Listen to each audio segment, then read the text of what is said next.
はい、今日は煎り酒紹介していきます。醤油の代わりに煎り酒を使ってみましょうという提案になります。梅干しの塩味、そこに日本酒、昆布、鰹節の旨味が合わさった調味料です。ご家庭で作りやすいのが最大の魅力となっております。ありふれた材料で作れますんでね、ぜひとも参考にチャレンジしてみてください。今日は仕上がりで1合 180ml を想定した分量でやっていきます。ポイントとなる材料が2つ、梅干しと日本酒になります。で、選ぶ時の注意。梅干しは塩分 18% 以上のものを選んでください。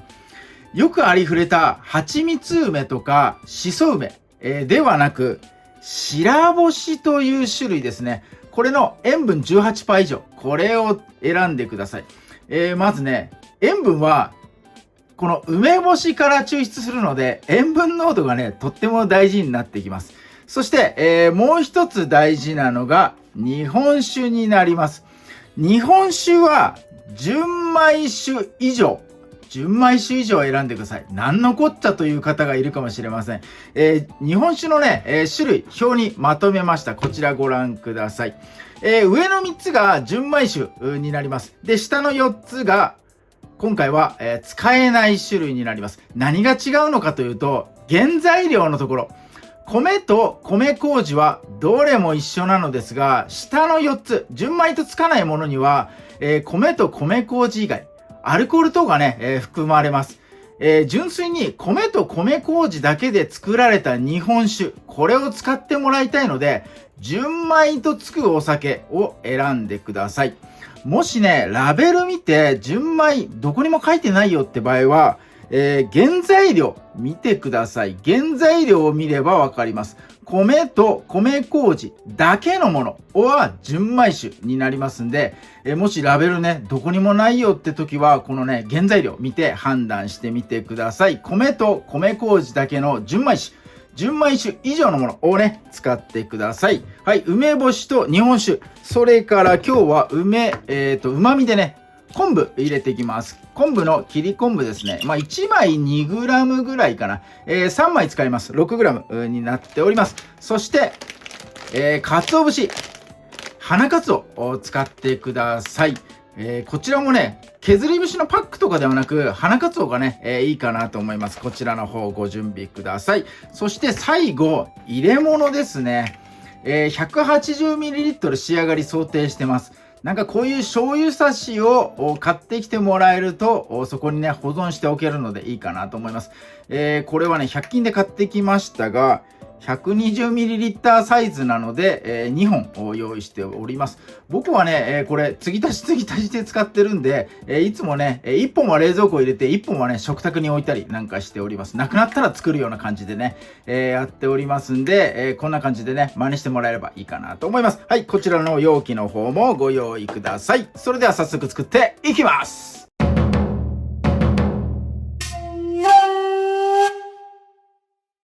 はい。では、作る工程、ほとんどが煮詰める作業です。お鍋でね、使ってやっていきます。まず、日本酒。よいしょ。開けますよ。仕上がりが1合 180ml 想定してますので、その倍の量ですね。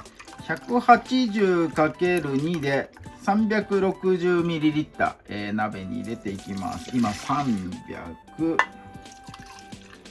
こんなもんかな。よいしょ。はい。そして、ここに、梅干し。梅干しは、種抜いた状態で、入れてください。3個使っていきます。種抜いた状態のグラム目安的には、40g ぐらいかなと思います。ここに、さらに、昆布、加えます。はい、この3点で火をつけて加熱していきます。火加減は中火ぐらいで、OK です。これね、煮詰めて、傘をね、半分ぐらいにします。なので、仕上がりの想定の倍、2倍の日本酒を2分の1まで煮詰めていくというね、作業になります。はい、だいぶ煮詰まりましたんで、次の工程に行きたいと思います。今火加減は中火かと思いますんで、弱火に火を弱めてください。ここに花かつおを入れていきます。かつお節分量はまあ2握りぐらいかな。グラムで言うと30から40グラムぐらい、入れてもらえるとね、すごく旨味がじわっと出ます。はい、入れたら再度2分間、弱火のままね加熱していきます。全部浸かりきってないと思います。最後こします。これ、こしてね絞るので、そこでねギュッとまた、凝縮された旨味の汁出てくるかなと思います。はい、では2分後に飛びます。はい、2分加熱終わったらもうね火止めてもらって完成になります。ここからはこす作業に移ります。はい、ボウルにざるですね、ガーゼとか使ってぴっちりねこしてもらっても全然 OK です。粗っぽくねこした方が僕は好きなので、いつもこのざるでね、ざっくりこしております。はい、こんな感じでよいしょ。はい、ではねもう残りを木べらでこう押してギュッとね絞っていきましょう。ギュギュギュッいっぱい出ますね。残さずに絞っていきたい。なんとかお願いします。はい、OK。はい、できました。これが煎り酒になります。細かいカスが残っておりますが、これも旨味の素です。しっかりとね綺麗にこしたい方、ガーゼットを使ってください。はい、じゃあ粗熱が取れたらこちらのね容器の方に移していきたいと思います。実食はお好きなもので、やってみて、醤油代わりにね、使っていただければ OK なんで、淡白の味の方が合うかなと思います。豆腐とか白身魚とかね、そんな感じで、いろいろ試していただければと思います。こんなのが美味しかったとね、コメント欄にいただけると私も試せるんで、参考になりますんで嬉しいと思います。はい、では冷めるまで待ちます。はい、こちら容器に移し終わりました煎り酒。早速ねこちらいただいていきたいと思います。まずこれだけの味を皆さんどんな味なのか、興味あると思いますんでね、すいませんいつも通り指でいかせていただきます。かつおと昆布の香りに梅干しの塩味、当たり前なんですけどね、味はねもうだしのなんて言うんだろう、本当にだしの塊で塩味がすごくあって、酸味がねあります。それがね特徴かなと思います。梅干しの酸味もありつつ日本酒の酸味もね、入ってるかなと思います。旨味と塩味の塊、これがねもうこうやって言うしかないのかな。作ってみて、もらえたらと思います。何でいただくかというと、あんだけ白身魚って言ってたのにイカです。しかもねイカのエンペラのところ、今日ちょうど、塩から仕込んでエンペラのところがねちょっと余ってたので、こいつをまずねいただいていきたいと思います。よいしょ。反対かこうか。よいしょ。はい、大きいところいきましょう。皮むかないのかって、イカの皮はついてた方がうまいです、断然。なので料理によってはね、引いたり引かなかったりということですけど、エンペラのここの部分は、ちょっと苦手だったらね切れ込み入れてもらえると美味しくいただけるかと思います。皮は剥かなくてもめちゃくちゃうまいです。はい、ということでイカの紹介じゃないんだよ、煎り酒の紹介なんで、はい、煎り酒つけていただいていきます。いただきます。うまい。うまい。うまいな。めちゃめちゃ味を引き立てる。これめっちゃうまいよ。わさびを少しね、用意しました。これを少しだけのせましょう。あんまりのっけちゃうとわさびだけの味になっちゃうから。はい、いただきます。うまい。断然うまい。めっちゃうまいねこれ。合うね。淡白なね味の方がこの煎り酒のうまみ塩味合うかなと思いますんで、あんまりね脂っこいやつ、ステーキとかそういうのにはね、合わないので、ちょっと淡白なものより見繕ってね食べてみてください。それからこちら豆腐も合うでしょうね。豆腐刺していきましょう。なんだろう、色は白だしに似てるな。これもめっちゃうまいよ。豆腐も合うんですよ。ちょっとネギ一切れだけ。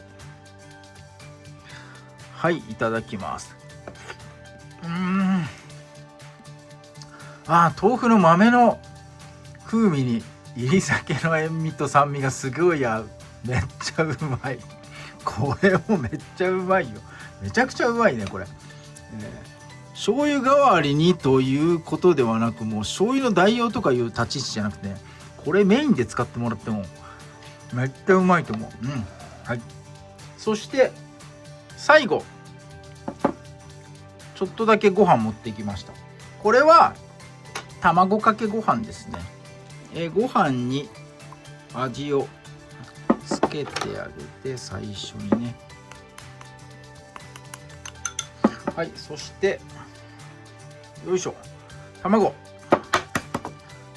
かけご飯も絶対に合います。めっちゃうまいです。よいしょ。ちょっとご飯が冷めててばらけないかも。よいしょ。いつも醤油で食べているので、色がつかないのでね、なんか不思議な感じがしますが、しっかりと塩味が乗ってて美味しいこの卵かけご飯がねできます。淡白な味。はい、じゃあいただきます。合うよ。めっちゃ合う。めっちゃ合う。わあ、うまいな。これはねドハマりします。はい、今日はね煎り酒、そうだあとこれ、煎り酒作る時に、鰹節と昆布、最終的にはね取り除きました。それで、佃煮今回ね作りました。佃煮作るレシピ、この後、番外編として紹介しております。こちらの方も合わせて、ご覧になってください。佃煮をこうトッピングしてもうまいよな、絶対な。これもいただいてみよう。合う。だって元が一緒だもん。佃煮の方に梅干しがいて、その酸味がねすごい絶妙なアクセントになってめちゃめちゃうまい。はい、ということでこのね佃煮の方も合わせて、ご視聴いただければと思います。いりごまだけかな、追加してね作っております。簡単にできますんで、捨てちゃうのねもったいないんで再利用してもらえればいいかなと思います。はい、今日はいろいろ語りましたが、煎り酒、こいつのね紹介させていただきました。簡単にできますんで、ぜひとも作ってみてください。こちら冷蔵庫保存、してください。冷蔵庫保存でね加熱調理してるんで1ヶ月ぐらいはね、持ちますんで、これ使い切るぐらいは全然持つかなと思います。一気にいっぱい作ると、日持ちね、日持ちの期限まで、消費できなくなっちゃいますんで、この1号サイズ 180ml を最終的な仕上がり目標に、作ってもらうこの分量がね一番いいかなと思いますんで、ぜひやってみてください。はい、ということで今日も6分も喋ってる、長くなりました。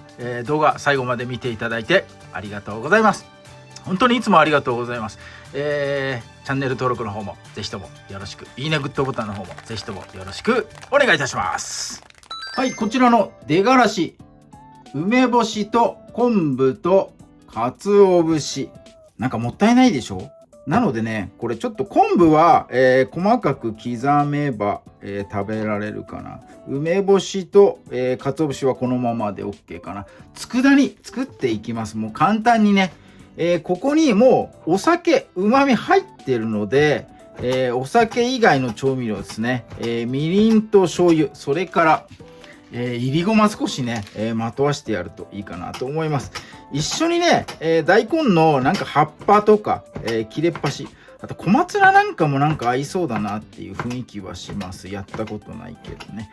はい、ということで、活用していきます。ちゃちゃっとレシピです。はい、昆布刻みました。よいしょ。はい、じゃあ、この出がらしね、フライパンの方でね、焼き煮詰め、やっていきたいと思います。はい、フライパンを使う理由は水分が飛びやすいからです。面が広いからですね。中火ぐらいの火加減でフライパンよく温めたところ、せっかくいりごまを入れるのですから、いりごま先にね、いってあげましょう。先に再度、よいしょ。大さじ2杯です。軽くで OK です。いりごまって書いてあるんだからいってあるだろうと言われるかもしれませんが、再度フライパンでいるとちょっとね、焦げが出る寸前ぐらいまで、炙ってやると香りがまた出ますんでね、美味しくなると思います。よし、こんなもんかな。あんまりやると焦げちゃうんで。はい、ここにさっき切ったね、出がらしですね。よいしょ、混ぜていきましょう。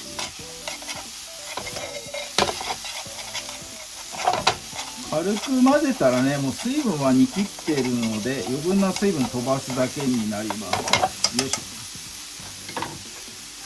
ょ。はい、調味料まずね、みりんです。大さじ2杯入れます。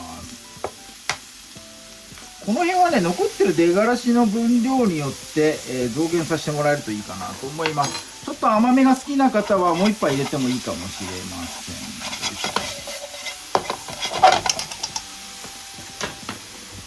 ん。よし、最後、醤油です。醤油も大さじ2杯です。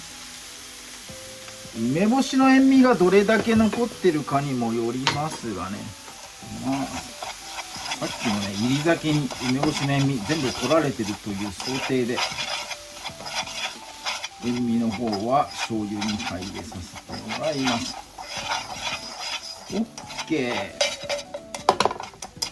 はい、ちゃちゃっとレシピ出がらしで作る、佃煮ですね。これご飯にのっけて食べていきます。